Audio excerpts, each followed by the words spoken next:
ಕುಮಾರಸ್ವಾಮಿ ಗಂಡ ಹೆಂಡತಿ ನಾವು ಸರಿ ಐತಿವಿ ಅಂತ ಕುಮಾರಸ್ವಾಮಿ ಅವರು ಹೇಳಿದ್ರು. ಬಟ್ ಇನ್ನು ನಿಮ್ ಮುನ್ಸು ನಾನು ಯಾವತ್ತೂ ಕೂಡ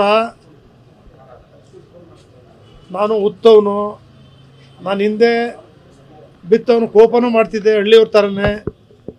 ಈಗ 75 ವರ್ಷ. ನಾನು ಕೂಡ HD ದೇವೇಗೌಡರು ಅಷ್ಟು ತಾಳ್ಮೆ ಇಲ್ಲದೆ ಇದ್ರೂ ಈಗ ಸ್ವಲ್ಪ ನಾವು ಅವರಲ್ಲಿ ಒಂದು 50% ಆದ್ರೂ ತಾಳ್ಮೆಯಿಂದ ಇರಬೇಕು ಅಂತಕ್ಕಂಥ ಭಾವನೆ ಬಂದ್ಬಿಟ್ಟಿದೆ. ಹಂಗಾಗಿ ತಾಳ್ಮೆಯಿಂದ ಇದ್ದೀನಿ, ಯಾವುದೇ ಕೋಪ ದ್ವೇಷ ಇಲ್ಲ. ಪ್ರಸ್ತುತ ಪರಿಸ್ಥಿತಿಯಲ್ಲೂ ಸಿಎಂ ವಿಚಾರವಾಗಿ ಒಂದು ಅಷ್ಟು ಚರ್ಚೆ ನಡೀತಾರೆ.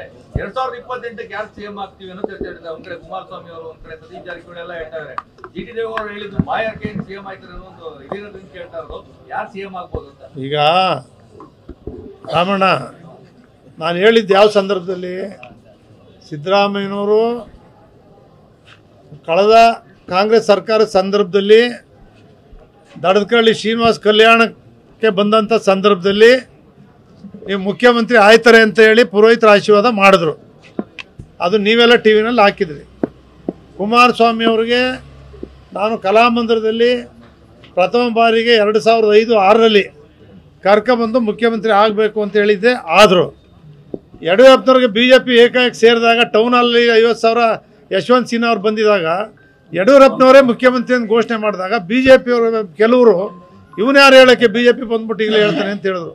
ಅವರು ಆದರು, ಕುಮಾರಸ್ವಾಮಿನೂ ಆದರು, ಸಿದ್ದರಾಮಯ್ಯನವರು ಕೂಡ ಆಗಿದ್ದಾರೆ. ಇದು ಇನ್ನೊಂದು ಸ್ವಲ್ಪ ದಿವಸ, ಈಗಲೂ ಇನ್ನೂ ಅರ್ಲಿ ಸ್ಟೇಜು. ಯಾರು ನಾನೇ ಮುಖ್ಯಮಂತ್ರಿ ಆಯ್ತೀನಿ ಅಂತ ಹೇಳಿದರೆ 2028ಕ್ಕೆ ಅವರು ಭ್ರಮೆ.